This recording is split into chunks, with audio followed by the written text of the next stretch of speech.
Welcome, seekers of ancient wisdom, to Sigil Sanctum, where the veils between worlds grow thin and forgotten mysteries come alive once more. Today, we embark on a journey through time itself, delving deep into the shadowed corridors of ancient Egypt to uncover the extraordinary tale of one of history's most enigmatic deities, the jackal-headed guardian of the afterlife.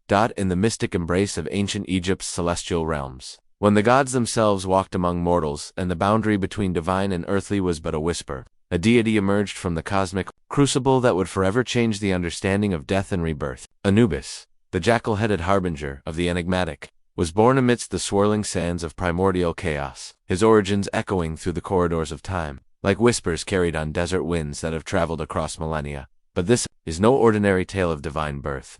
The story of Anubis begins in the shadows of forbidden desire, clandestine affairs, and the complex web of relationships that characterized the Egyptian pantheon. To truly understand Anubis, we must first dive deep into the tumultuous relationships between the gods themselves, where passion and power collided in ways that would shape the very fabric of existence. The tale begins with Nephthys, sister of the powerful Isis and wife of the volatile Set, god of chaos and storms. In the grand cosmic drama of Egyptian mythology, Nephthys found herself caught between duty and desire. She became enamored with her brother Osiris, the wise and benevolent ruler of the underworld, whose very presence commanded respect and admiration throughout the divine realms. Osiris represented everything that Set was not: order, wisdom, fertility, and the promise of eternal life. But divine desire, much like mortal passion, often leads to deception and consequences that ripple through the ages. In an attempt to conceal her illicit affair from both her husband Set and her sister Isis, Nephthys employed her divine powers of transformation. She shifted her appearance to perfectly resemble Isis, taking on not just her sister's physical form but her very essence, her divine signature that would allow her to approach Osiris without suspicion. Under the cover of this elaborate deception, Nephthys seduced Osiris in what she believed would be a moment of stolen pleasure with no lasting consequences. Yet the gods, for all their power and wisdom, are not immune to the fundamental forces that govern creation itself. This clandestine union, born of deception and hidden desire, resulted in something far more significant than either divine participant could have imagined: the conception of a child who would become one of the most important deities in the Egyptian pantheon. When Isis discovered the truth about this affair and the subsequent pregnancy, her reaction was not what one might expect from a betrayed sister and wife. While initially distressed by the revelation of both her husband's infidelity and her sister's deception, Isis demonstrated the wisdom and compassion that made her one of the most beloved goddesses in ancient Egypt. Rather than allowing anger and resentment to consume her, Isis chose a path that would ultimately strengthen the bonds of the divine family and create an unbreakable alliance that would span eternity. Nephthys, overwhelmed by remorse and terrified of Set's legendary rage should he discover her betrayal, approached Isis with desperate humility. She knew that Set's wrath was not merely anger but a cosmic force capable of unraveling the very foundations of order itself. The fear that coursed through her divine essence was not just personal terror, but cosmic awareness of what Set's discovery might mean for the balance of all existence. Isis, in a display of divine wisdom that would echo through the ages, extended her compassion to her sister. Together, these two powerful goddesses devised a plan to protect not just themselves, but the innocent child who had been conceived in deception. They concealed the infant Anubis in the marshes of the Nile Delta. Those mysterious wetlands were the boundaries between earth and water, life and death. Order and chaos became beautifully blurred. In these ancient marshes, surrounded by papyrus reeds that swayed like protective sentinels, and waters that reflected both the earthly realm and the star-filled heavens above, Anubis spent his earliest days hidden from Set's knowledge. Isis, renowned throughout the divine realms for her maternal instincts and protective nature, cared for Anubis as if he were her own blood. She nursed him with divine milk, sang to him the ancient songs of creation, and taught him the fundamental principles of the cosmic order that governs all existence. This act of divine adoption and protection created bonds that transcended blood relations. Anubis grew up not just as the biological son of Osiris and Nephthys, but as the cherished foster child of Isis, creating a complex web of loyalties and love that would ultimately lead to his becoming one of the most faithful followers of both Isis and Osiris. In the divine household, he learned the arts of magic from Isis, the wisdom of rulership from Osiris, and the importance of justice and balance that would later make him the perfect judge of souls in the afterlife. As Anubis matured from divine infant to young god, his unique position in the family became apparent. Born of passion but raised in wisdom, conceived in deception but nurtured in truth, he embodied the very contradictions that make existence itself possible. His jackal form, which would become his most recognizable feature, was not merely a random animal association but a profound symbol of his role as a guardian who exists between worlds, watching over the boundaries that others fear to cross.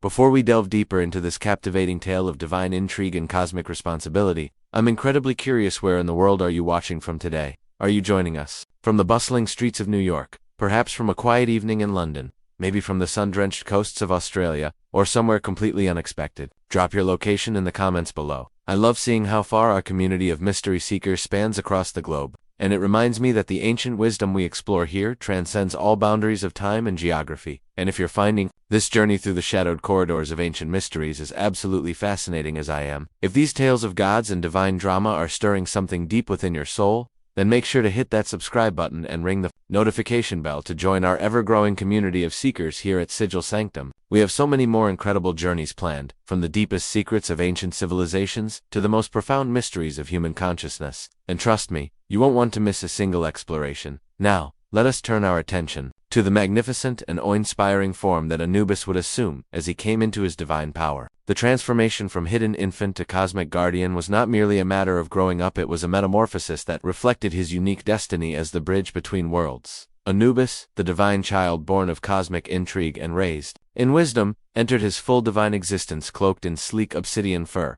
that seemed to absorb and reflect the very mysteries of the night sky. This was not merely black fur, but something far more profound, a manifestation of the jackal's legendary cunning combined with the somber, dignified shroud of the afterlife itself. Each strand of his divine coat seemed to contain within it the essence of twilight, that magical moment when day surrenders to night and the boundaries between the visible and invisible worlds become permeable. Standing as a majestic figure against the backdrop of Egypt's eternal landscape, Anubis commanded attention and reverence wherever his presence was felt. Picture him silhouetted against those legendary burning sunsets that painted the desert skies in shades of gold, crimson, and deep purple.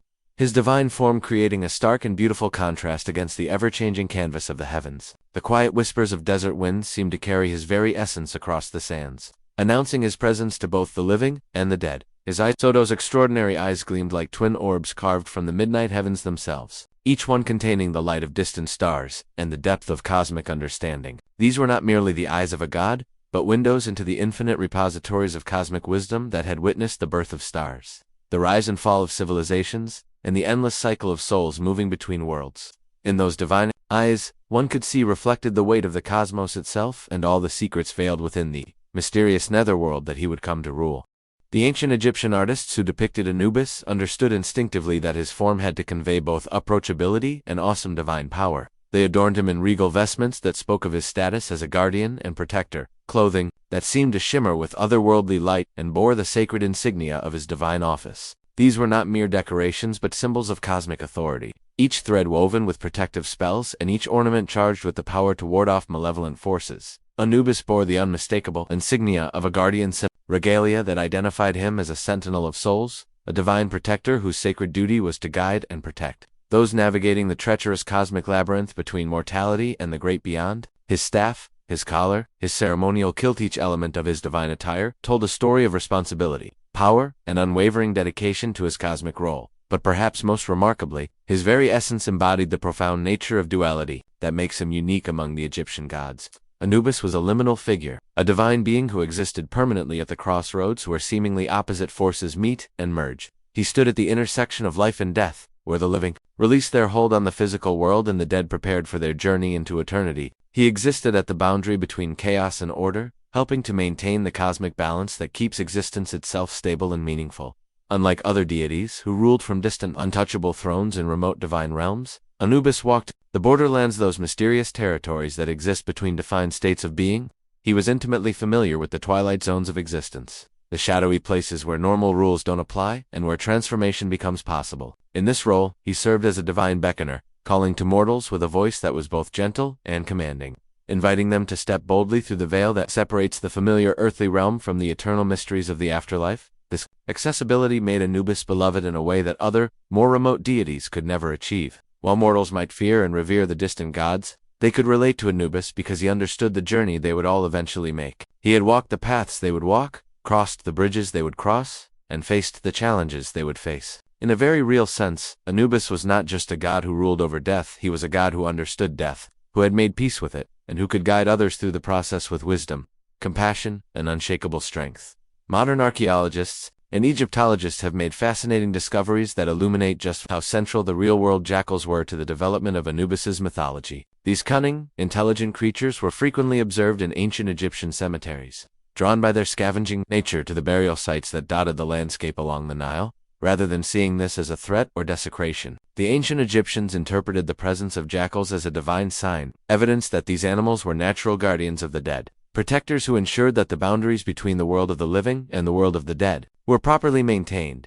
This real-world observation gave birth to one of mythology's most enduring and beloved guardians, a deity whose image would grace tomb walls, guide funeral processions, and offer comfort to the grieving across more than 3 millennia of Egyptian civilization. The jackals that roamed the cemeteries became, in the collective imagination of the Egyptian people, the earthly representatives of their divine guardian, Anubis himself. As we journey deeper into the mysteries surrounding this remarkable deity, we begin to understand that Anubis emerged not merely as another god in the vast Egyptian pantheon, but as something far more profound and essential, the living embodiment of transition and transcendence itself. He became the ultimate celestial guide, the divine conductor whose sacred responsibility was to lead souls through the nebulous, often terrifying realms that connect our temporary mortal existence to the vast, eternal beyond that awaits all consciousness. The role that Anubis assumed transcended anything that could be contained within the mere pages of mythology or the simple stories told around campfires. He became the divine conductor of the most important symphony that any soul would ever experience, the complex, delicate, and absolutely crucial process of transitioning from life to death and from death to whatever lies beyond.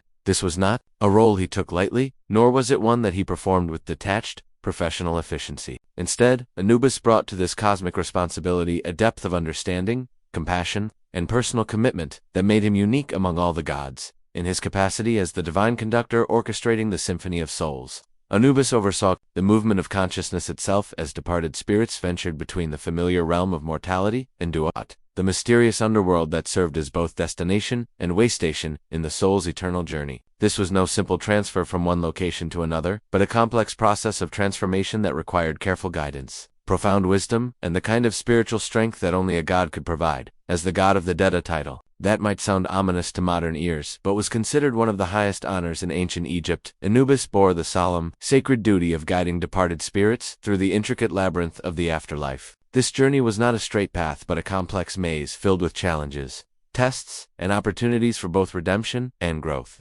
The ultimate destination was the Hall of Truth, that most sacred of all divine courtrooms where souls would face their final judgment at the hands of Osiris himself. But Anubis's purpose extended far beyond being a simple escort or guide. His role was no mere celestial formality, no bureaucratic function in some cosmic administrative system. Instead, Anubis emerged as the true custodian of the afterlife, taking personal responsibility for every soul that passed through his domain. He was a stalwart defender of Mat, that fundamental principle of cosmic order, truth, and justice that the ancient Egyptians believed was woven into the very fabric of the universe itself. Ma'at was not simply a concept or philosophical ideal, it was understood as a living force, a divine principle that maintained the stability and meaning of all existence. Anubis's commitment to Mat meant that he was not just processing souls through some divine assembly line, but was actively working to ensure that justice, truth, and cosmic order were maintained throughout the entire process of death and rebirth. Every decision he made, every soul he guided, every judgment he participated in was guided by his unwavering commitment to these fundamental principles.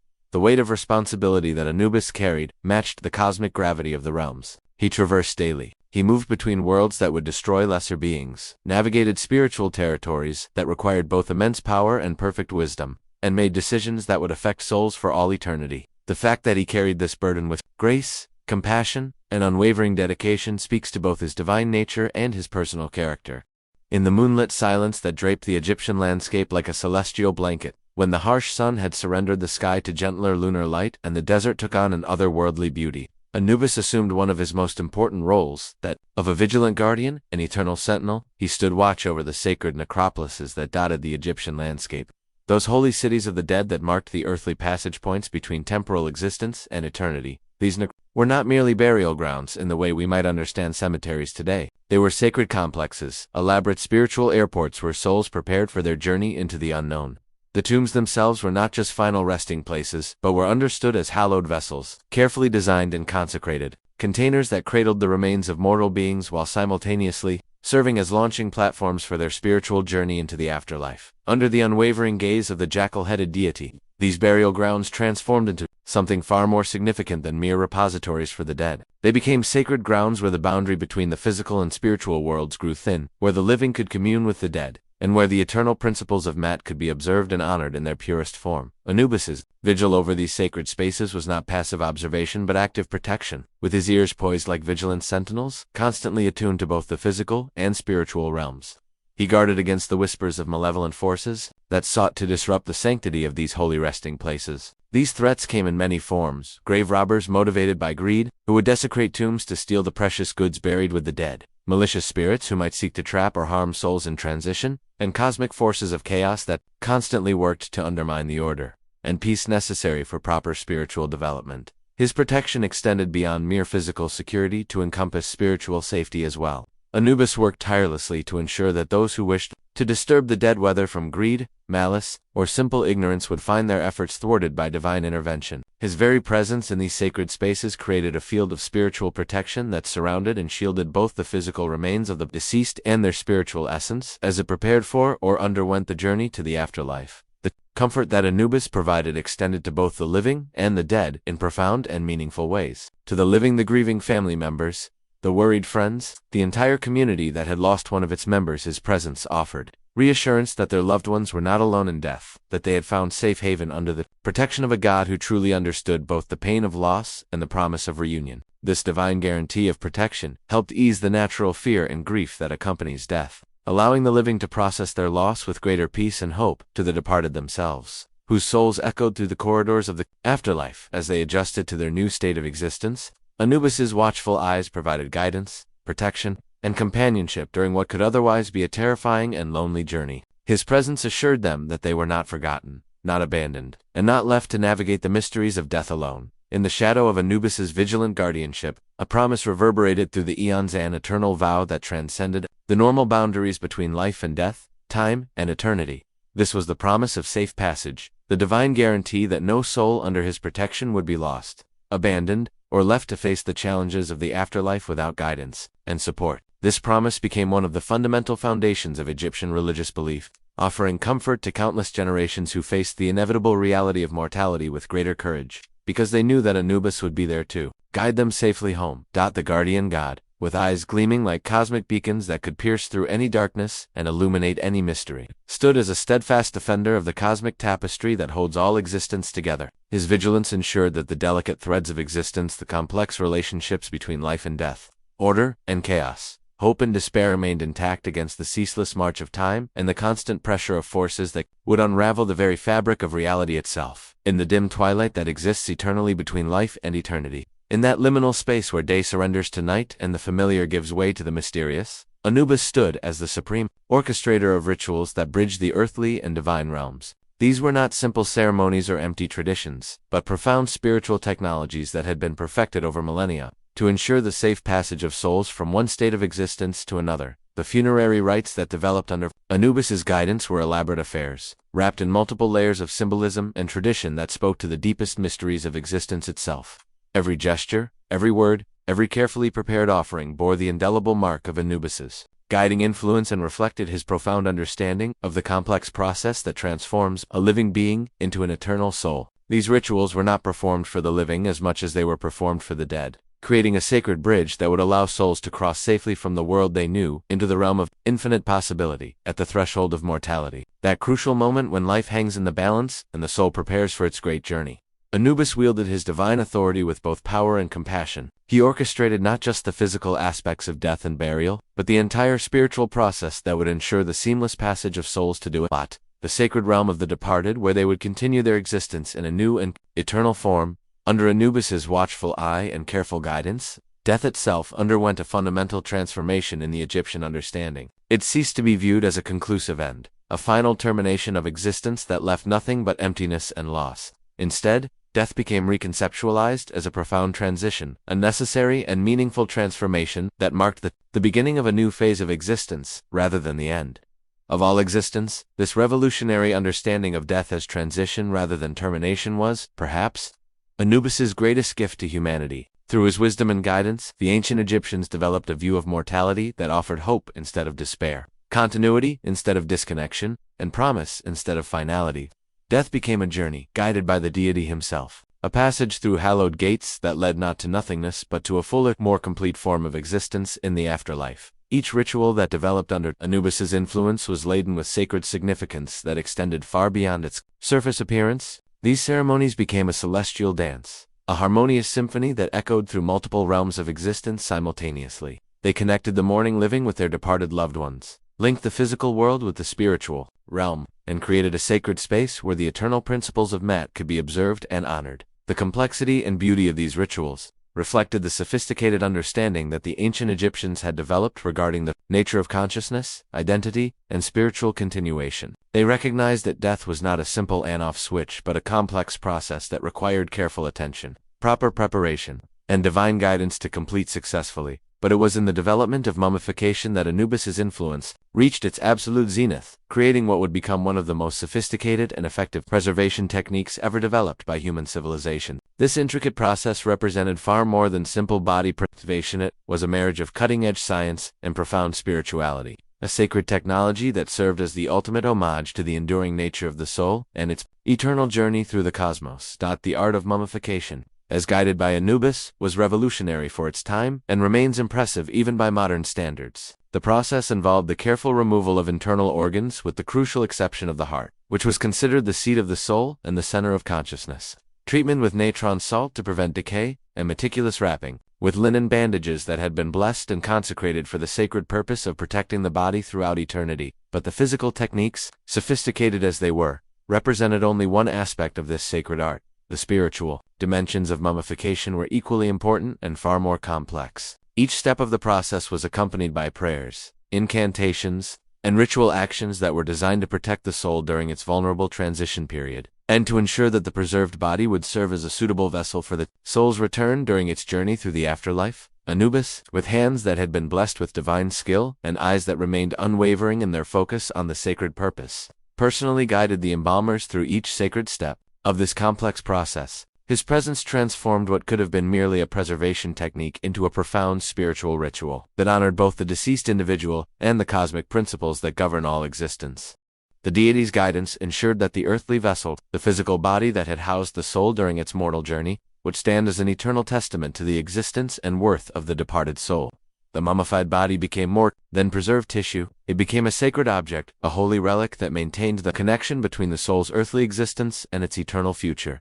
This practice of mummification, perfected under Anubis's guidance, proved so effective that it has preserved bodies for thousands of years, allowing modern scientists and archaeologists to study ancient Egyptian life, death, and cultural practices in unprecedented detail. Through these remarkably preserved remains, we can literally look into the faces of people who lived and died thousands of years ago, gaining insights into their health, their daily lives, their social status, and their preparation for the afterlife. The scientific revolution that mummification represented cannot be overstated. At a time when most civilizations simply buried or burned their dead with little thought for preservation, the Egyptians developed techniques for preventing decay that were so advanced that they would not be surpassed until the development of modern embalming methods thousands of years later. The use of natron salt, the careful removal and separate preservation of organs, the application of resins and oils, and the precise wrapping techniques all demonstrate a level of anatomical knowledge and chemical understanding that was far ahead of its time. But Anubis did not accidentally stumble upon the art of mummification through trial and error or gradual development. Rather, his mastery of these techniques came through divine wisdom and was first demonstrated in response to a cosmic crisis that threatened the very foundations of order and justice in the universe.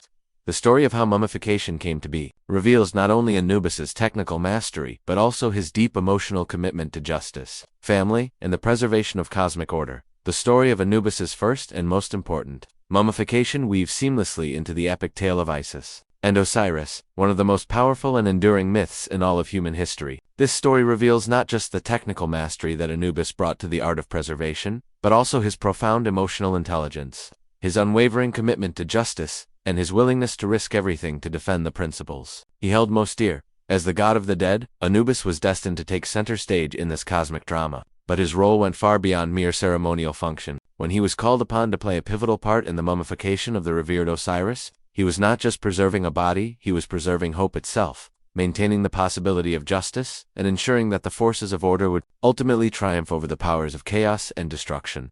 The tragedy began with one of the most shocking acts of betrayal in all of mythology.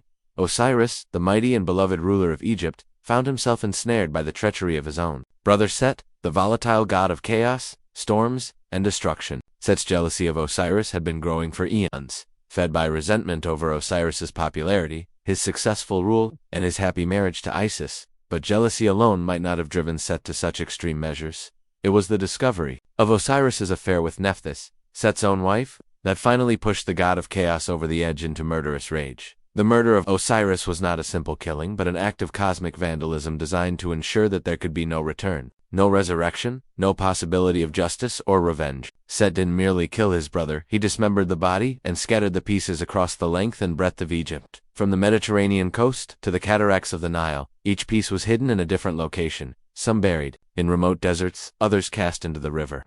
Still others concealed in places where no one would think to look. This scattering of Osiris's remains was not random but carefully calculated. Set understood that in order for there to be any possibility of resurrection or return, the body would need to be complete and properly prepared. By distributing the pieces across such a vast area and hiding them so carefully, Set believed he had made resurrection impossible and had finally removed his rival permanently from the cosmic stage. But Set had underestimated the determination, resourcefulness, and divine power of Isis, the goddess of magic and healing, who refused to accept the finality of her husband's death. Driven by love that transcended death itself and a determination to see justice done, Isis embarked on what would become one of the most epic quests in all of mythology, the systematic search for every piece of her dismembered husband's body. This was not a journey undertaken lightly or quickly. Isis spent months, perhaps years, traversing the harsh and unforgiving landscape of Egypt, following divine intuition, magical guidance, and sheer determination as she sought out each hidden fragment of Osiris's remains. She ventured into scorching deserts where the sun could kill an unprepared traveler in hours, explored treacherous swamplands where crocodiles and other predators waded in the murky waters, and searched through remote valleys and hidden caves where no mortal had ever set foot. The goddess faced countless dangers during this quest, not just from the natural hazards of the Egyptian landscape, but from Set's continued efforts to thwart her mission. The god of chaos sent storms to blow her off course, created mirages to lead her astray, and dispatched various monsters and hostile spirits to attack her as she searched. But Isis persevered through all these obstacles, driven by love and an unshakable belief that justice would ultimately prevail. When Isis finally succeeded in retrieving all the pieces of Osiris's body, all except one, which had been eaten by a fish and was lost forever, she faced the monumental challenge of somehow restoring her husband to a form that could support renewed life. This was far beyond anything that had ever been attempted before, a task that would require not just magical power but divine wisdom, technical skill, and the kind of spiritual strength that comes only from absolute dedication to a righteous cause. It was at this crucial moment that Anubis stepped forward to offer his assistance. And in doing so, he would create the template for one of humanity's most sophisticated spiritual technologies. With stoic resolve that masked the profound compassion he felt for both Isis and the murdered Osiris, Anubis assumed the weighty responsibility of overseeing what would become the world's first mummification.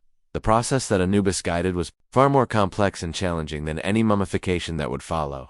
Working with a body that had been dismembered, scattered, exposed to the elements, and partially decomposed, he had to employ every aspect of his divine knowledge and its skill to create something that could serve as a suitable vessel for Osiris's returning soul. This required not just technical expertise, but profound spiritual insight. As Anubis worked to restore not just the physical form, but the spiritual integrity that would allow Osiris to function as a god in the afterlife, with meticulous care that spoke to both his technical mastery and his deep emotional investment in the outcome, Anubis guided the sacred rituals that would transform the reassembled remains of Osiris into the world's first mummy. Every step of the process was performed with somber determination and profound reverence, as Anubis understood that he was not just preserving a body, but was participating in a cosmic restoration that would have implications for all of existence. The mummification of Osiris became the archetypal template for all future preservation rituals, establishing the patterns and procedures that would guide Egyptian funeral practices for the next 3,000 years. But more than that, it demonstrated Anubis's unwavering commitment to justice,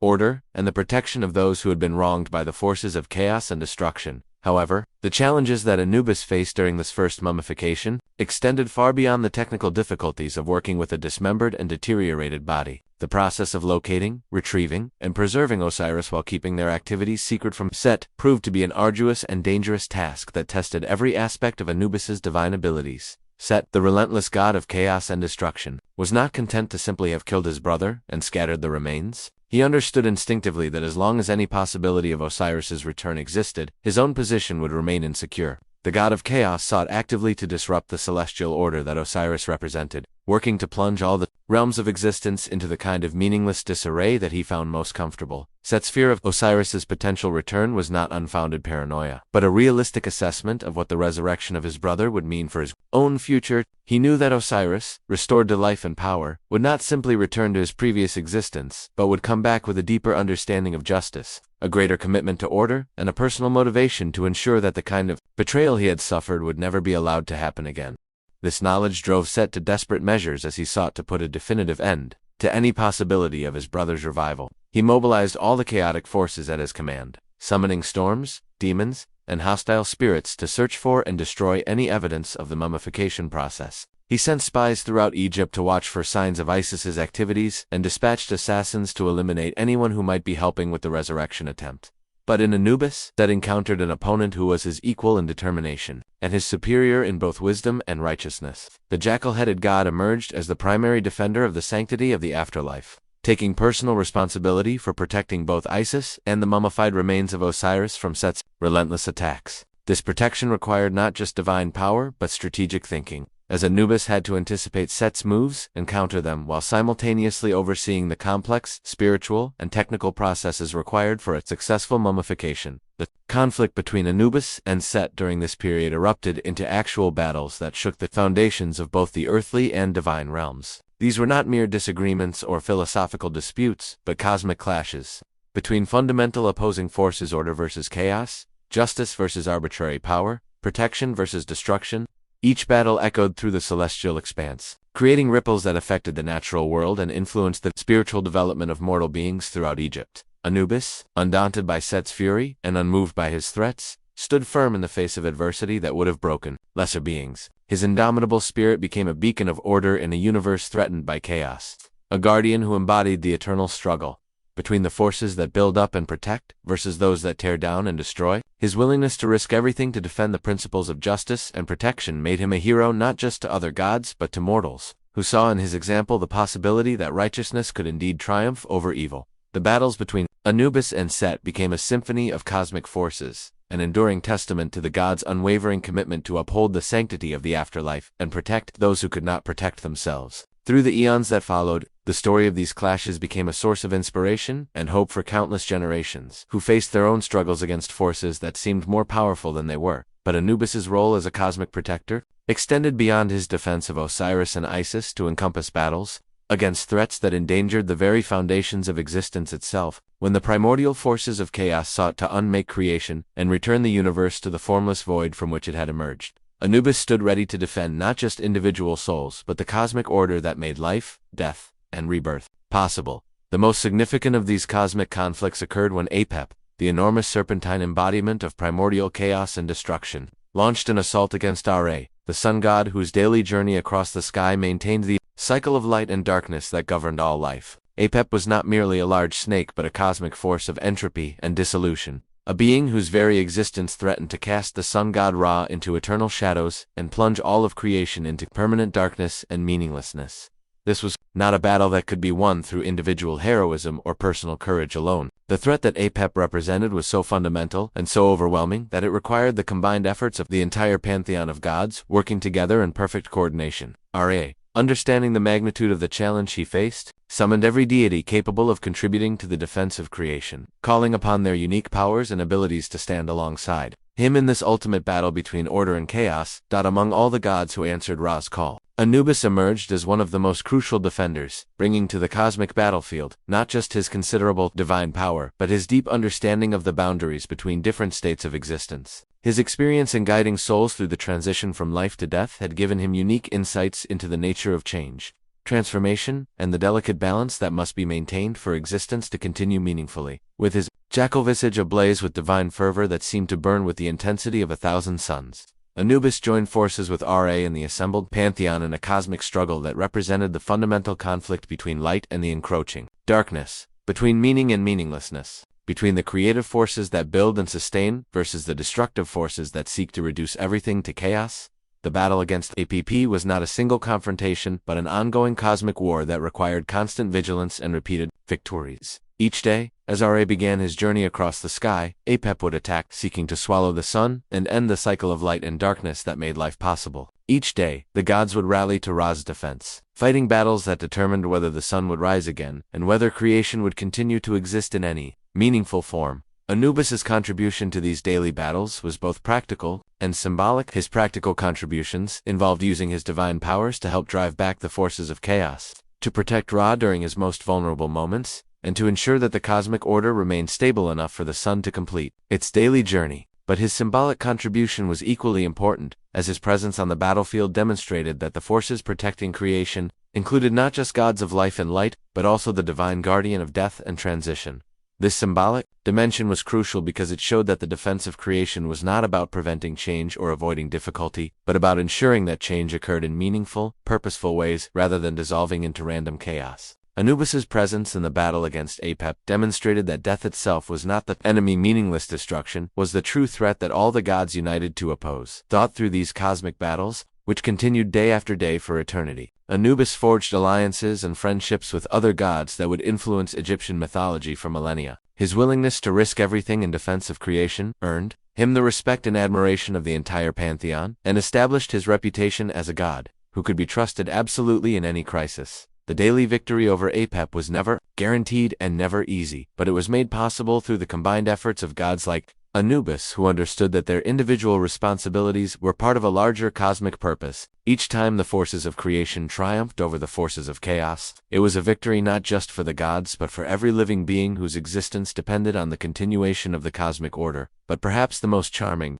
and humanizing story in all of Anubis's mythology comes not from his cosmic battles or his role as guardian of the afterlife, but from a more intimate tale that reveals his capacity for love, loyalty, and personal relationships. This is the enchanting and complex story known as the Tale of Two Brothers, a narrative that showcases Anubis not as a distant divine figure, but as a loving brother, a just judge, and a loyal family member whose personal relationships were just as important to him as his cosmic responsibilities.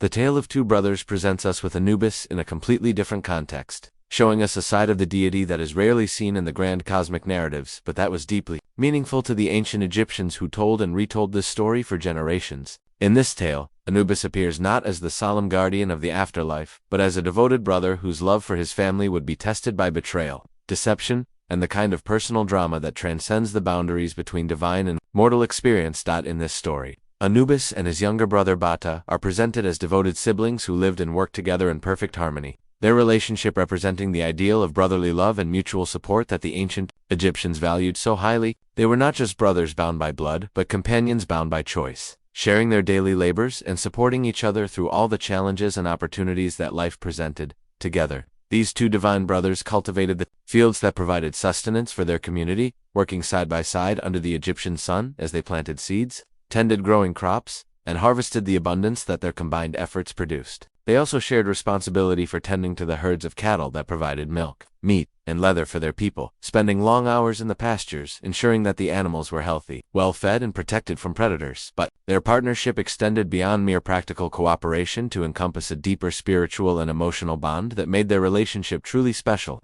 They shared not just their work but their dreams, their hopes, their concerns, and their understanding of their place in the cosmic order. This was the kind of brotherly relationship that served as a model for human families throughout ancient Egypt, demonstrating how siblings could support and strengthen each other rather than competing or conflicting.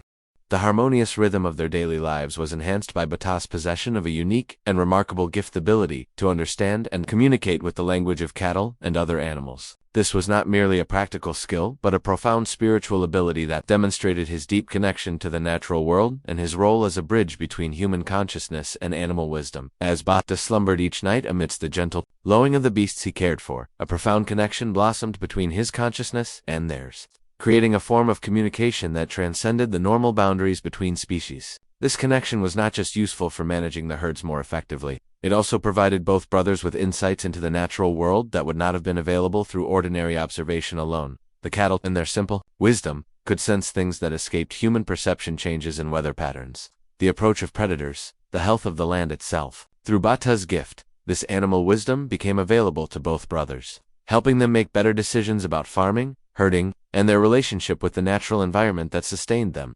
This harmonious existence represented everything that the ancient Egyptians believed was possible when divine beings and mortals lived according to the principles of truth, justice, harmony, and balance. The two brothers had created a perfect microcosm of how the universe was supposed to function, with each individual contributing their unique gifts and abilities for the benefit of all. However, this idyllic existence was destined to be shattered by the introduction of elements that would test every aspect of the brothers' relationship and reveal the true character of each family member. The shadow of deceit that would eventually fall across their lives came not from external enemies or cosmic forces, but from within their own household, demonstrating how betrayal and deception can destroy even the strongest bonds when they are allowed to take root and grow. The source of this destruction was Anubis's wife, a woman whose outward beauty rivaled the stars themselves, but whose inner nature harbored dark currents of jealousy, lust, and malicious intent. Her beauty was not just physical but seemed to radiate a kind of divine luminescence that captured the attention and admiration of everyone who encountered her. In the beginning, this beauty had been one of the things that attracted Anubis to her, and their marriage had seemed to promise the same kind of harmony that characterized his relationship with Bata. But beauty without wisdom, attraction without character, and desire without moral restraint can become sources of corruption and destruction rather than joy and fulfillment. As time passed, Anubis's wife began to reveal aspects of her personality that had remained hidden during their courtship, showing herself to be someone whose external beauty masked internal emptiness, whose charm concealed manipulation, and whose apparent devotion hid selfish and destructive desires. The corruption in her heart gradually developed into a malicious plan designed to destroy the brotherly bonds that had sustained Anubis and Bata throughout their lives. She began to resent the close relationship between the brothers, seeing it as a threat to her own influence over Anubis and as an obstacle to getting everything she wanted from her marriage. Rather than seeking to become part of the loving family that the brothers had created, she chose to see their relationship as something that needed to be eliminated. Her plan, when it finally unfolded, would reveal just how far she was willing to go to achieve her selfish goals and how little she valued the happiness and well-being of the family that had welcomed her with love and trust. The climactic moment of Anubis's mythology, the event that would define his eternal role and establish his permanent place in the cosmic order, unfolds in the magnificent halls of the afterlife, where his divine duty reaches its absolute pinnacle in the grandeur and solemnity of the weighing of the heart ceremony. This ceremony represents not just the culmination of an individual soul's journey through death, but the ultimate expression of cosmic justice and the final demonstration of the principles that govern all existence. This is perhaps the most famous, most crucial, and most psychologically profound moment in all of ancient Egyptian afterlife beliefs. A ceremony that would influence religious and philosophical thinking far beyond the borders of Egypt and long after the pharaonic civilization had passed into history. The weighing of the heart ceremony represents humanity's most sophisticated attempt to understand and systematize the relationship between moral behavior, cosmic justice, and eternal consequences, as deceased souls approached the threshold of the underworld. Having completed their dangerous journey through the various regions of Duat, with all its trials, monsters, and challenges, they found themselves standing at the entrance to the most important courtroom in all of existence. Here, at this crucial threshold, Anubis waited to guide them through the final and most significant test of their entire existence, the determination of whether they had lived lives worthy of eternal reward, or whether their actions had made them unfit for the paradise that awaited the righteous. This was not a simple pass-or-fail examination, but a complex spiritual process that took into account every aspect of the soul's earthly existence. The ceremony was designed to evaluate not just individual actions, but the overall pattern of a person's life, their fundamental character, their treatment of others, and their adherence to the cosmic principles that maintained order and justice. Throughout the universe, Anubis's role in guiding souls toward the Hall of Truth was not merely procedural but deeply personal and compassionate. He understood better than any other deity the fear, uncertainty, and hope that souls experienced at this crucial moment. Having guided countless individuals through this process, he had developed a profound empathy for the human condition and a deep appreciation for both the strengths and weaknesses that characterize mortal existence. The Hall of Truth itself was designed to be both inspiring and intimidating, a space that reflected the cosmic significance of the judgment that would take place there. The architecture of this divine courtroom embodied the principles of Mat in its perfect proportions, its harmony of design, and its symbolic decorations that reminded all who entered of the eternal principles by which they would be judged. The divine tribunal that awaited each soul consisted of the most important and wise deities in the Egyptian pantheon, each bringing their unique perspective and expertise to the process of cosmic justice. Osiris, now restored to divine glory through Anubis's mummification, served as the chief judge, his own experience of death, betrayal, and resurrection, giving him unparalleled understanding of the human condition and the challenges faced by mortal beings. Ma'at herself, the goddess who personified truth, justice, balance, and cosmic order, served as both witness and standard for the judgment process. Her presence ensured that the evaluation would be conducted according to the highest principles of fairness and accuracy, with no bias, favoritism, or corruption influencing the outcome. The 42 judges who completed the tribunal represented different aspects of moral and ethical behavior, each one responsible for evaluating specific categories of human action and character. These judges were not arbitrary authorities, but embodied the collective wisdom of countless generations regarding what behaviors strengthen or weaken the cosmic order. Anubis himself played a central role in this divine tribunal, bringing to the process his unique combination of technical expertise, spiritual wisdom, and personal compassion. His position as the guide who had helped each soul reach this point gave him special authority to speak on behalf of those being judged, ensuring that their perspectives and circumstances were properly understood and considered. The judgment process began with the soul's recitation of the 42 negative confessions, a comprehensive declaration in which the deceased proclaimed that they had lived their life according to the laws of Mat, by explicitly denying that they had committed various crimes and moral failures. This was not merely a legal formality, but a spiritual exercise that allowed the soul to review their entire life and consciously affirm their commitment to the principles of truth and justice. These negative confessions covered every aspect of moral behavior, from the obvious prohibitions against murder, theft, and adultery, to more subtle requirements regarding honesty, compassion, respect for others, and proper relationship with the divine. The comprehensive nature of these confessions demonstrated the Egyptian understanding that spiritual worthiness was not just about avoiding major crimes, but about living with consistent integrity in all aspects of daily life. But the most dramatic and psychologically powerful moment of the entire ceremony came with the actual weighing of the heart, a process that has captured human imagination for thousands of years and continues to influence how we think about judgment, morality, and spiritual accountability. The heart, which the ancient Egyptians understood as the seat of consciousness, emotion, and moral character, was carefully removed from the soul and placed delicately on one side of cosmic scales that had been calibrated to the finest degree of precision. This was not the physical heart that had pumped blood through the earthly body, but the spiritual heart that contained the essence of the person's character, the record of their choices, and the accumulated weight of their moral decisions. On the other side of these cosmic scales rested the feather of Met, a symbol so perfect in its lightness and purity that it represented the ideal balance point for a soul that had lived according to divine principles. This feather was not just a symbol, but an actual manifestation of cosmic order, a divine standard against which every soul would be measured. The symbolism of this weighing process was both profound and psychologically sophisticated. The heart, representing the totality of a person's emotional and moral life, had to be light enough to balance against a single feather, meaning that a soul worthy of eternal reward was one that had lived without the heavy burden of guilt, hatred, cruelty, or selfishness that would make their spiritual essence too dense to achieve perfect balance, with eyes as discerning as the constellations themselves, eyes that could see through any deception and perceive the deepest truths of character and intention. Anubis observed these cosmic scales where the fate of souls hung in the most literal balance imaginable. His role as observer was not passive but intensely active, as he used his divine perception to ensure that the weighing process was conducted with absolute accuracy and fairness. The ceremony represented far more than a simple judgment. It held the very key to one's eternal destiny, determining whether a soul would experience eternal bliss in the field of reeds or face the shadows of oblivion through complete spiritual destruction. This was not a temporary punishment but a permanent verdict that would affect the soul's existence throughout all eternity, making the accuracy and fairness of the process absolutely crucial. The verdict reached through this cosmic weighing process was intricately tied to the soul's earthly deeds.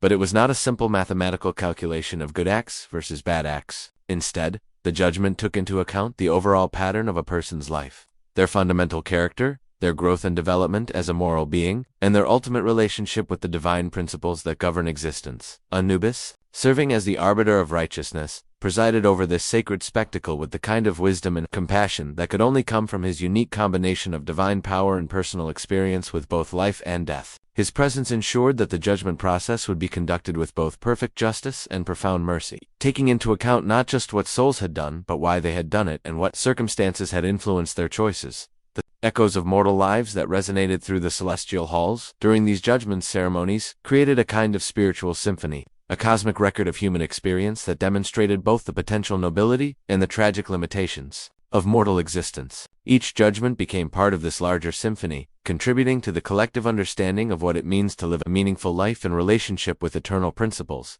a balanced scale. The outcome that every soul hoped and prayed for signified a righteous soul that had successfully navigated the challenges of mortal existence without losing its essential lightness and purity. Such souls would be guided by Anubis himself to the field of reeds, that eternal paradise where they could continue their existence in a perfected form, free from the limitations, sufferings, and uncertainties that had characterized their earthly lives. The field of reeds was not just a place of rest, but a realm of continued growth, learning, and service, where souls could pursue their highest aspirations and contribute to the cosmic order in ways that had not been possible during their mortal existence. This was true eternal life, not mere survival after death, but continued meaningful existence in harmony with divine principles.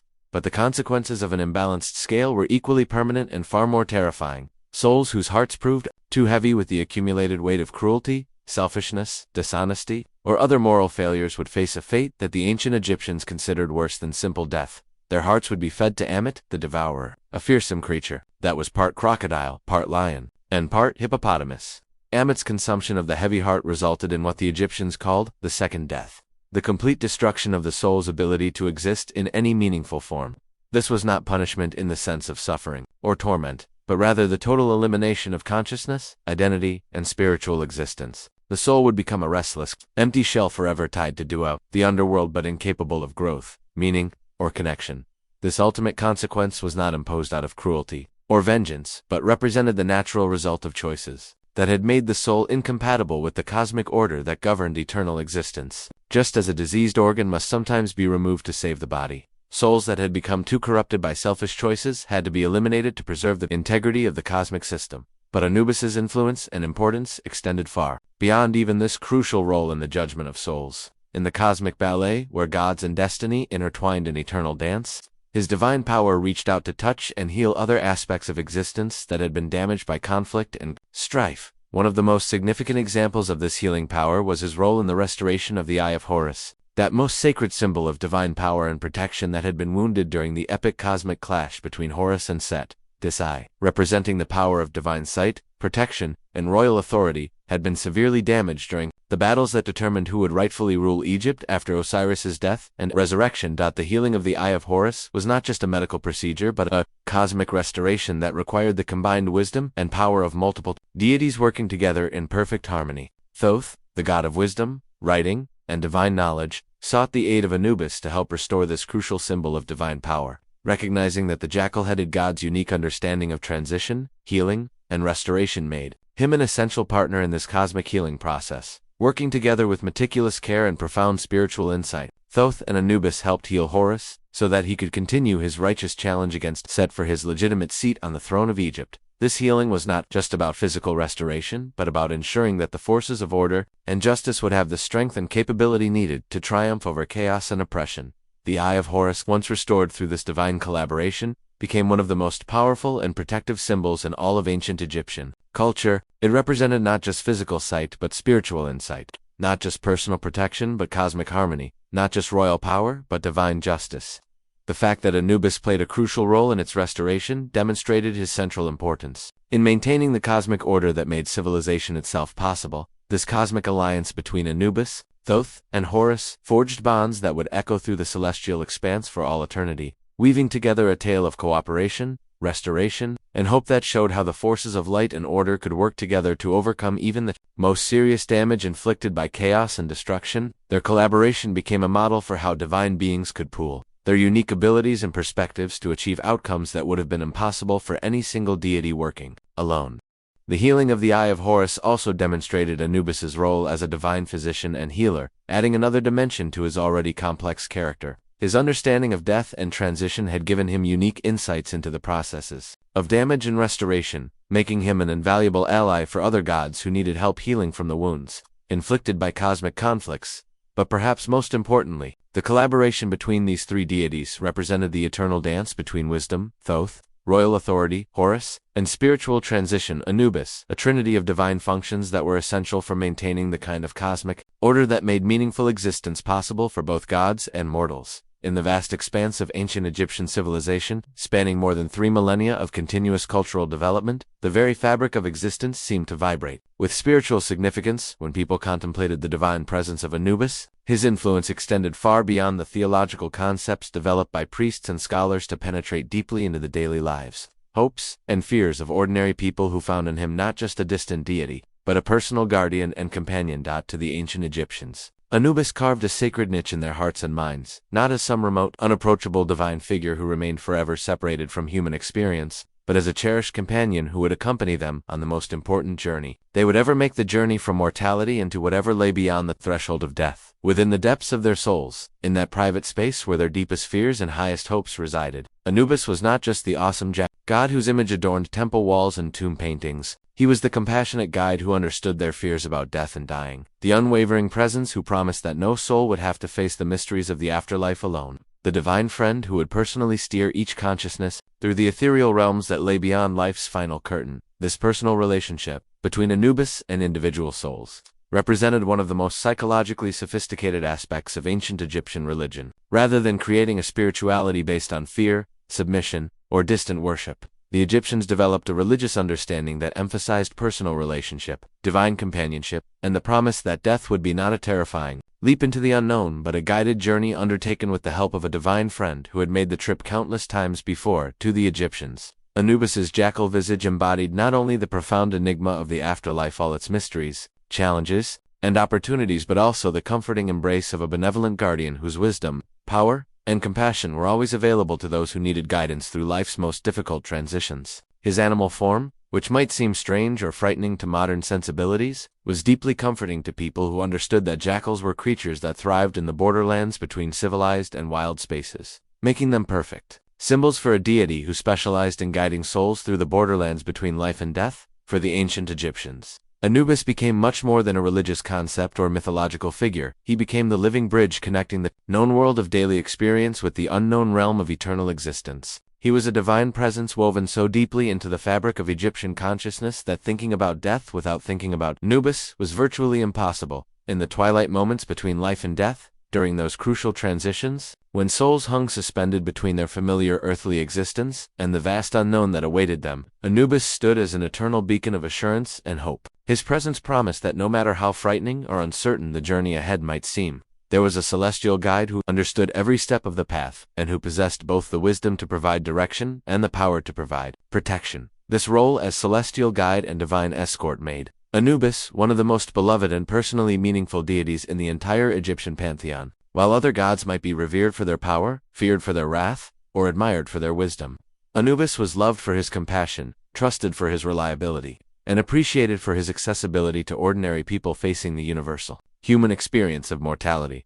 The evidence for this deep personal connection between Anubis and the Egyptian people can be found throughout the archaeological record, in the countless amulets, prayers, tomb inscriptions, and artistic depictions that show him not as a remote divine authority but as a personal protector and guide. Families would invoke his name when their loved ones were dying, asking him to ensure safe passage through the afterlife. Individuals would wear amulets bearing his image, seeking his protection during their own lives and his guidance when their time came to make the final journey. In the hallowed precincts of temples scattered throughout Egypt, where the earthly realm and the divine dimension intersected most powerfully, devotees paid homage to Anubis with a reverence that combined deep respect with personal affection. These temples were not just buildings but sacred spaces designed to facilitate communication between mortal worshippers and their divine protector. The air in these temples was thick with the sweet, intoxicating scent of incense, carefully chosen aromatic substances that served as a fragrant invitation for the divine presence to descend from the celestial realms and make itself accessible to human consciousness. The rising smoke of the incense created visible prayers that carried the hopes, fears, and gratitude of the worshippers upward toward the divine realm, while simultaneously bringing divine blessings downward into the human sphere. Priests, draped in elaborate ceremonial attire that marked them as intermediaries between the human and divine realms, conducted elaborate rituals designed to invoke Anubis's presence and ensure his continued protection for the community. These priests underwent years of training to prepare for their sacred role, learning not just the proper procedures for the various ceremonies, but also developing the spiritual sensitivity necessary to serve as effective channels for divine communication. Their words, carefully chosen and precisely spoken, rose like musical prayers into the cosmic expanse, creating a harmony between human need and divine response that strengthened the bonds between the earthly community and their celestial protector. These prayers were not just requests for help but expressions of gratitude, acknowledgments of divine wisdom, and affirmations of faith in the cosmic order that Anubis represented.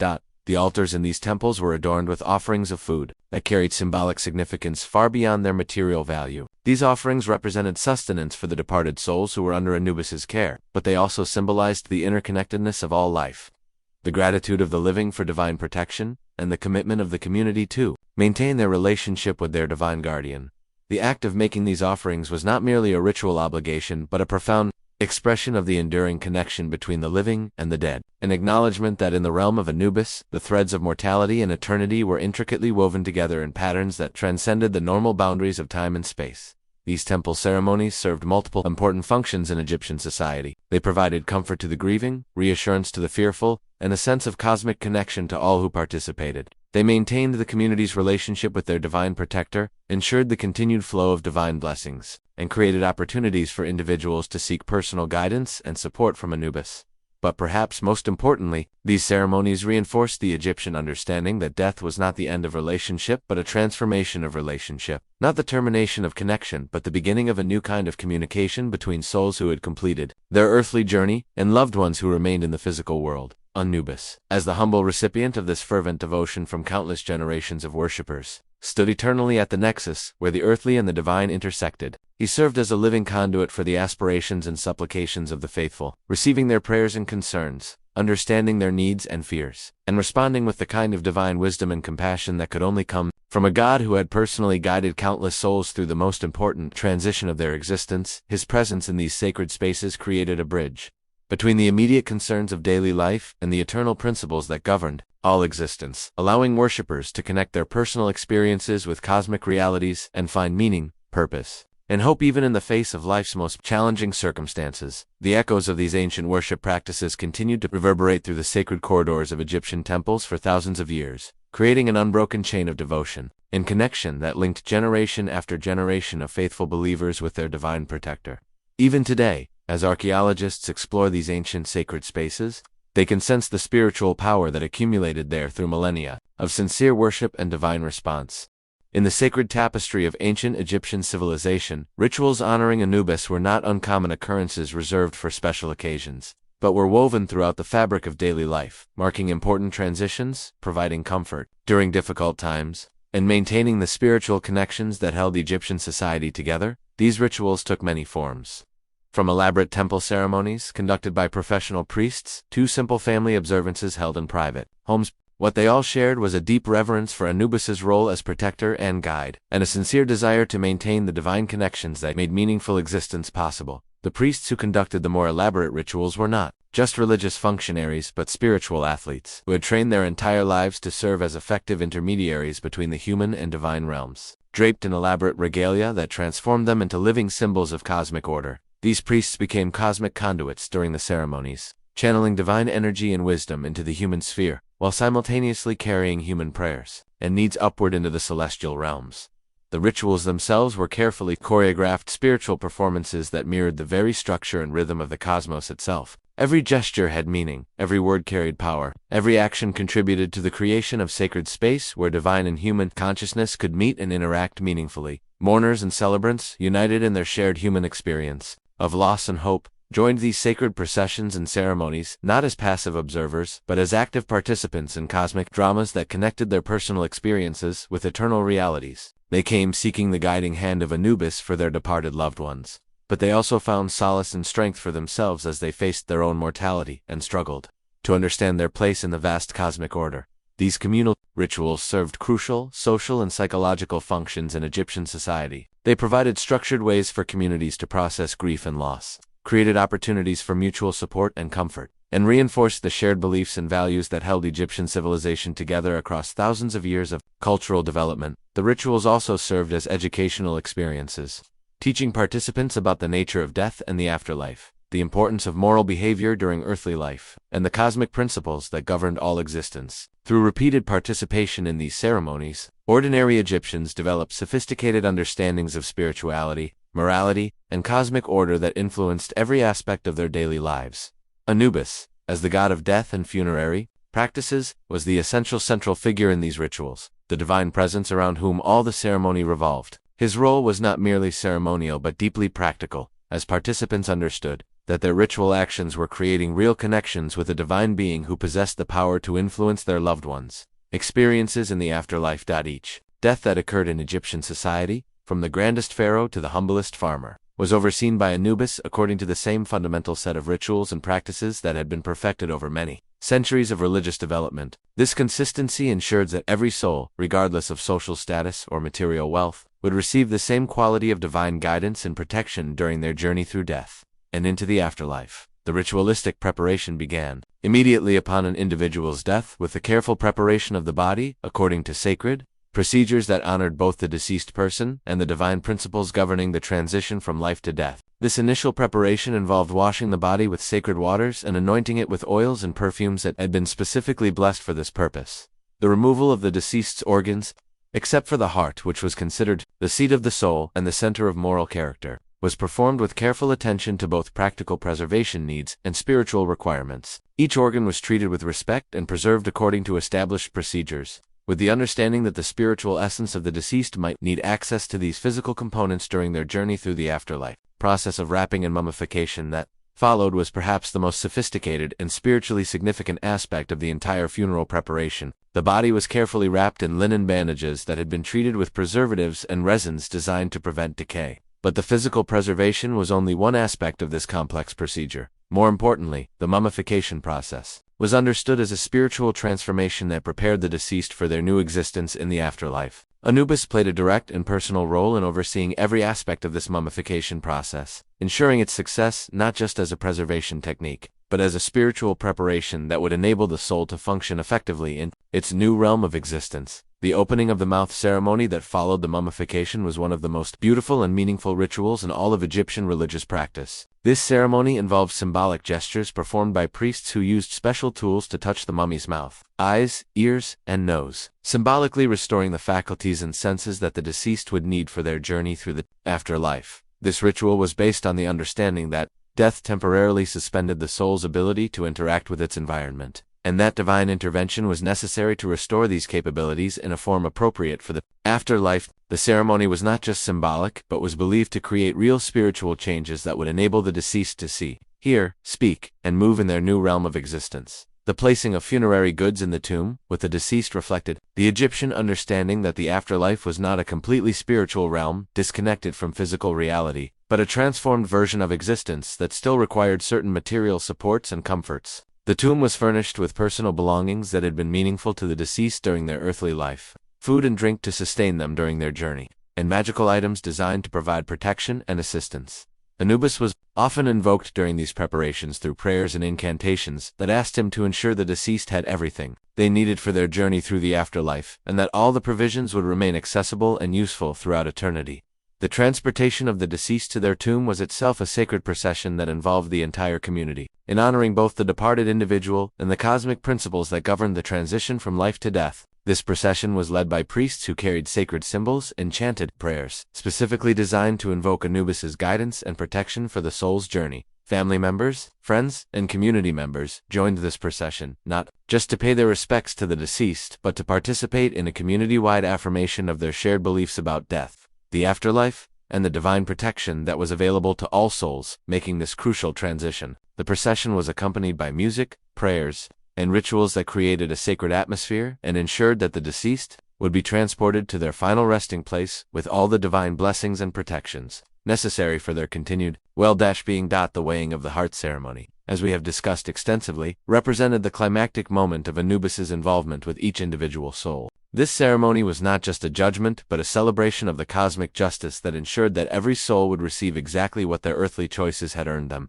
whether that was eternal bliss or spiritual destruction. Anubis's role in guiding souls to the Hall of Truth and overseeing the weighing process ensured that this crucial judgment would be conducted with perfect fairness, complete accuracy, and profound compassion for the human condition. His presence guaranteed that no soul would be judged harshly for honest mistakes or human weakness, but also that no soul would escape the consequences of deliberate cruelty or willful violation of cosmic order. The burial and placement in the final resting place represented the completion of the earthly phase of the soul's journey and the beginning of their eternal existence in whatever realm their judgment had determined was appropriate. The mummified body, along with all the funerary goods that had been prepared for the afterlife, was placed in the tomb with ceremonies that honored both the individual soul and the cosmic principles that governed all existence.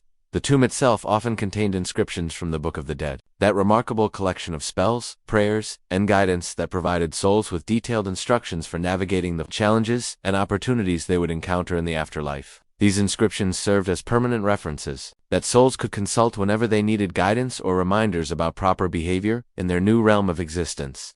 Anubis continued to be invoked during these final moments of earthly preparation, with prayers asking for his continued guidance and protection throughout the soul's eternal journey. These prayers reflected the Egyptian understanding that a new relationship with each soul did not end with the completion of the funeral rites, but continued throughout eternity as an ongoing source of guidance, protection, and divine companionship. The final step in this elaborate process involved offerings and prayers, made by family members and priests to honor the deceased and seek Anubis's continued guidance and protection in the afterlife. These offerings were not one-time events but ongoing commitments that families made to maintain their connections with departed loved ones and ensure their continued well-being in the afterlife. These regular offerings created a permanent link between the world of the living and the realm of the dead, allowing ongoing communication and mutual support between souls who had completed their earthly journey and loved ones who remained in the physical world. Through these offerings, families could continue to express their love and care for departed relatives, while also seeking their guidance and blessings for the challenges of daily life. The entire ritualistic system that developed around Anubis worship and the Egyptian understanding of death and the afterlife represented one of humanity's most sophisticated attempts to create meaning, hope, and continuity in the face of mortality. These rituals provided psychological comfort, social cohesion, and spiritual guidance that helped Egyptian civilization maintain stability and purpose across more than 3 millennia of cultural development. Modern archaeological discoveries continue to reveal new evidence of the central role that Anubis played in ancient Egyptian society. Excavations of temples, tombs, and settlements regularly uncover artifacts, inscriptions, and artistic depictions that demonstrate just how deeply embedded Anubis was in every aspect of Egyptian life and death. These discoveries include elaborate temple complexes dedicated specifically to Anubis's worship, complete with priests' quarters, ritual chambers, and storage areas for the sacred implements used in his ceremonies. Archaeological evidence shows that these temples were not just religious centers, but also served as community gathering places, educational institutions, and centers for social services related to death and mourning. Recent excavations have also revealed the remains of sacred animals associated with Anubis's worship, particularly mummified jackals and dogs that were treated with the same care and reverence as human burials. These animal mummies demonstrate the deep connection that the Egyptians felt between Anubis and his earthly representatives, showing how the divine and natural worlds were understood to be intimately connected. Papyrus texts discovered in tombs and temple archives provide detailed descriptions of rituals, prayers, and magical practices associated with Anubis's worship. These texts reveal the sophisticated theological thinking that developed around his mythology and show how Egyptian religious understanding evolved and deepened over many centuries of cultural development. Artistic depictions of Anubis found on tomb walls, sarcophagi, and religious artifacts demonstrate the consistent importance of his imagery throughout Egyptian history. From the earliest dynastic periods through the Ptolemaic era, artists continued to depict Anubis in ways that emphasized his role as protector, guide, and judge, showing how central he remained to Egyptian religious consciousness across thousands of years. The international influence of Anubis's mythology can be traced through archaeological evidence found far beyond Egypt's borders. Greek and Roman artifacts show clear influences from Egyptian depictions of Anubis, demonstrating how his mythology spread throughout the ancient Mediterranean world and influenced religious thinking in many different cultures. Even more remarkably, modern psychological and anthropological research has revealed ways in which the basic patterns of Anubis's mythology continue to influence contemporary thinking about death, judgment, and the afterlife. The archetypal figure of the divine guide who helps souls navigate the transition from life to death appears in many different religious and cultural traditions, suggesting that Anubis represents something fundamental about human psychology and spiritual need. Contemporary grief counselors and thanatologists have noted that the Egyptian understanding of death as guided transition rather than final termination provides psychological benefits that can help modern people cope more effectively with loss and mortality. The idea that death involves divine guidance and cosmic justice rather than random meaninglessness offers comfort and hope that transcends specific religious beliefs. Modern medical professionals who work with dying patients have observed that many people, regardless of their religious background, seem to benefit from the idea that they will not face death alone, but will have some form of divine guidance and protection during their transition. This suggests that the fundamental psychological needs that Anubis addressed in ancient Egypt continue to be relevant for contemporary human beings. The ethical framework that developed around Anubis's role as divine judge continues to influence modern thinking about moral responsibility, cosmic justice, and the relationship between individual behavior and universal consequences. The idea that our choices matter, not just for their immediate effects, but for their cosmic significance, provides a foundation for ethical thinking that transcends specific cultural contexts. Environmental and conservation movements have drawn inspiration from the Egyptian understanding of the sacred relationship between humans, animals, and the natural world that was embodied in Anubis's mythology. The jackal-headed god represented a worldview that saw divine presence manifested in natural forms and that understood human responsibility to protect and honor the natural world. And thus, as we reach the conclusion of our journey through the remarkable mythology of Anubis, we can see that this jackal-headed guardian has woven himself through not just the epics of ancient Egypt, but through the continuing evolution of human consciousness itself. His influence extends far beyond the shifting sands of the Nile Valley to leave an indelible imprint on the collective human understanding of life, death, and the cosmic principles that govern existence. Anubis's enduring legacy lies not just in the specific stories told about him or the particular rituals developed in his honor, but in the fundamental insights about life and death that his mythology represents. His image as the compassionate guide who helps souls navigate the most difficult transition of their existence speaks to universal human needs and fears that transcend specific cultural contexts. His role as the divine judge, who ensures that cosmic justice prevails over arbitrary power, offers hope to all who have suffered from injustice and provides a foundation for ethical thinking that encourages individual responsibility while promising ultimate accountability for those who abuse their power or harm others. His embodiment of the principle that death is transition rather than termination provides comfort and meaning that can help human beings face mortality with greater courage and hope, understanding that death is not the end of existence but the beginning of a new phase of consciousness and growth. His representation of the sacred relationship between humans and the natural world offers guidance for developing more sustainable and respectful ways of living that honor the divine presence in all forms of life and recognize human responsibility as stewards rather than exploiters of the natural environment. His example as a deity, who remained accessible and personally involved with individual souls rather than ruling from distant, untouchable heights, provides a model for understanding divine love and compassion that emphasizes relationship rather than domination, guidance rather than control, and service rather than privilege. Through all these dimensions of his complex mythology, Anubis stands as a testament to humanity's enduring quest to understand the fundamental mysteries of existence and to find meaning, purpose, and hope in the face of life's greatest challenges. His presence in human consciousness transcends the boundaries of any single religion or culture to embody universal truths about the nature of existence itself. The god's continuing presence in human imagination and spiritual seeking reflects our ongoing need for guidance, protection, and reassurance as we navigate the uncertainties and transitions that characterize mortal existence. In a world that often seems chaotic and meaningless, Anubis represents the promise that there is indeed cosmic order, divine justice, and ultimate meaning that transcends the immediate confusions and sufferings of daily life. As the echoes of his ancient tales continue to linger in the winds of time, carried across centuries and continents by the enduring power of mythic truth, Anubis remains an active presence in human consciousness, an enduring guide who continues to beckon humanity to explore the deepest mysteries that unfold both within our own souls and beyond the familiar boundaries of earthly existence.